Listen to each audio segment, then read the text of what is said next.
Hello नमस्कार दोस्तों, जो लोग हमारे चैनल से जुड़े हैं मैं उन लोगों को तहे दिल से धन्यवाद देती हूँ। तो मैं एक प्यारा सा गारी गीत लाई हूँ। श्री रामचंद्र जी के विवाह के समय की गारी है कि सखियाँ सब लोग श्री रामचंद्र जी को गारी दे रही थी। तो जैसा लगे आप लोग कमेंट में ज़रूर बताइएगा। सखी दा बबुआ के गारी ऐसे ना खई हैं, हो सखी दा बबुआ के गारी ऐसे ना खई हैं।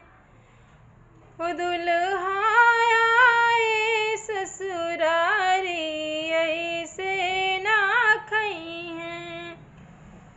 पहली गारी दा इनके गुरु जी के, पहली गारी दा इनके गुरु जी के, पाकल पाकल लंबी दाढ़ी ऐसे ना खई हैं। हो पाकल पाकल लंबी दाढ़ी ऐसे ना खई हैं।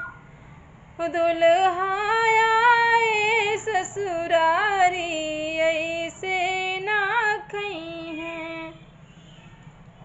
फिर गारी दा इनके पिताजी के, फिर गारी दा इनके पिताजी के, फिर गारी दा राजा दशरथ जी की, फिर गारी दा राजा दशरथ जी के। एक पुरुष पे तीन तीन नारी ऐसे ना खई हैं।